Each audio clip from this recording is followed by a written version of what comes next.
എനിക്ക് എൻ്റെ നാത്തൂനുമായിട്ട് ഒത്തുപോകാൻ പറ്റുന്നില്ല, എനിക്ക് എൻ്റെ അമ്മായിയമ്മയായിട്ട് ഒത്തുപോകാൻ പറ്റുന്നില്ല, എനിക്ക് എൻ്റെ ഹസ്ബൻഡായിട്ട് ഒത്തുപോകാൻ പറ്റുന്നില്ല. ഇങ്ങനെ ഒത്തുപോവുക എന്നതിന് നമുക്കൊരു വാക്ക് യൂസ് ചെയ്യാം. എന്താണെന്നറിയോ? Get along. എന്താ നമ്മൾ യൂസ് ചെയ്യുക?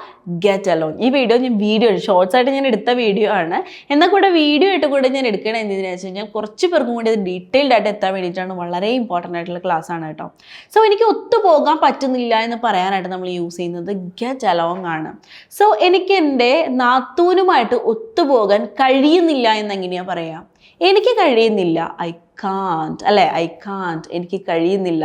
ഗെറ്റ് അലോങ്, ഒത്തുപോകാനായിട്ട്. ആരുമായിട്ട്? എൻ്റെ നാത്തൂനുമായിട്ട്. With my sister in law. With my sister in law. എൻ്റെ സിസ്റ്റർ ഇൻ ലോയുമായിട്ട് എനിക്ക് ഒത്തുപോകാനായിട്ട് കഴിയുന്നില്ല.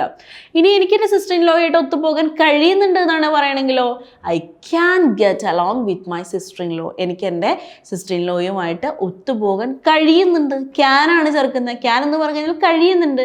So I can get along, I can get along with my sister in law എന്ന് പറയാം. ഇതിങ്ങനെ പഠിപ്പിക്കുമ്പോൾ ഉണ്ടല്ലോ, ഞാൻ ഇന്നലെ ഒരു വീഡിയോ അപ്ലോഡ് ചെയ്തിരുന്നു മറവീനെ പറ്റിയിട്ടൊരു വീഡിയോ.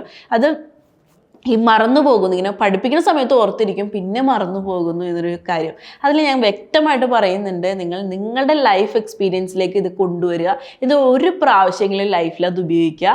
ആൻഡ് ഇതിൻ്റെ ട്രാൻസ്ലേഷൻ എന്താണെന്ന് കറക്റ്റായിട്ട് ഗെറ്റ് അലോങ് എന്ന് പറയുമ്പോൾ തന്നെ നമ്മുടെ ഉള്ളിൽ വന്നു, അത് ഒത്തുപോകാൻ പറ്റുന്നില്ല. ഇതിങ്ങനെ 2-3 പ്രാവശ്യം ഒന്ന് പറഞ്ഞു കഴിഞ്ഞാൽ ഈ പ്രശ്നം അങ്ങ് തീരും കേട്ടോ. So I can get along with my sister in law.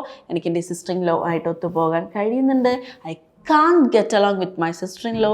എനിക്ക് എൻ്റെ സിസ്റ്റർ ഇൻ ലോയുമായിട്ട് ഒത്തുപോകാൻ കഴിയുന്നില്ല. ഇനി എൻ്റെ അമ്മായിയമ്മയായിട്ട് ഒത്തുപോകാൻ കഴിയുന്നില്ല എന്നെങ്ങനെയാണ് പറയുക? I can't get along with my sister in law. I can't get along with my mother in law. അമ്മായിയമ്മ, mother in law. So I can't get along with my mother in law. എനിക്ക് എൻ്റെ mother in ലോയുമായിട്ട് ഒത്തുപോകാനായിട്ട് പറ്റുന്നില്ല. ഇങ്ങനെ എന്തും പറയാം കേട്ടോ. നമ്മളിപ്പോൾ ഒരാളോട് ഉപദേശിക്കുകയാണ്, നീ നിൻ്റെ അമ്മായിയമ്മയായിട്ട് ഒത്തുപോകണം കേട്ടോ എന്ന് പറഞ്ഞിട്ട് ഉപദേശിക്കുകയാണെങ്കിൽ നമ്മൾ എവിടെ എന്ത് യൂസ് ചെയ്യും?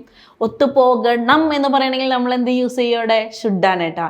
ഇതിൽ എൻ്റെ ഈ വീഡിയോ കാണുന്നവരിൽ ബിഗിനേഴ്സ് ഉണ്ടെങ്കിൽ, ബേസിക് ലേണേഴ്സ് ഉണ്ടെങ്കിൽ, നിങ്ങൾക്ക് ബേസിക് ലേണർ ആണോ എന്ന് മനസ്സിലാക്കണമെങ്കിൽ ഇത് നോക്കിയാൽ മതി. ഒത്തുപോകണം, ഇവിടെ പോകണം, നം എന്ന് പറയാൻ ഏത് ഓക്സിലറിയാണ് യൂസ് ചെയ്യണേ എന്ന് ഞാൻ ചോദിക്കുമ്പോൾ നിങ്ങൾക്കതിന് ഉത്തരം കിട്ടുന്നില്ല എങ്കിൽ നിങ്ങൾ ബേസിക് ലേണേഴ്സ് ആണ് കേട്ടോ. അതുകൊണ്ട് നേരെ തന്നെ പെട്ടെന്ന് തന്നെ ഇംഗ്ലീഷ് ബെസ്റ്റ് ഫോർ ബിഗിനേഴ്സ് എന്ന് പറഞ്ഞിട്ടൊരു ചാനലുണ്ട്. പുതിയ ചാനലാണ് എൻ്റെ തന്നെ. അപ്പോൾ അതിൽ ഞാൻ എല്ലാം ബേസിക് മുതലാണ് പഠിപ്പിക്കണേ. ആ ചാനലൊന്ന് കാണണം കേട്ടോ. അപ്പം നമുക്ക് ഞാൻ ഷുഡ് എന്നൊക്കെ പഠിപ്പിക്കുന്നുണ്ട് അതിൻ്റെ അകത്ത് കേട്ടോ. അപ്പോൾ അതൊന്ന് കാണാം. സോ എങ്ങനെ പറയാ? You should get along with your mother in law. You should get along, നീ ഒത്തുപോകണം. ആരുമായിട്ട്? With your mother in law, നിൻ്റെ മദർ ഇൻ ലോയുമായിട്ട്. ഓക്കെ, അങ്ങനെ സെൻറ്റൻസ് നിങ്ങൾക്ക് ഇഷ്ടമുള്ള പോലെ ക്രിയേറ്റ് ചെയ്യുക. അപ്പം ഞാൻ എൻ്റെ മദർ ഇൻ ലോയുമായിട്ട് ഒത്തുപോകും എന്നാണ് പറയണമെങ്കിലോ, പോകും എന്ന് ചേർക്കാനായിട്ട് ഭാവിയാണ്. ഭാവിയാകുമ്പോൾ വില്ലാണ്.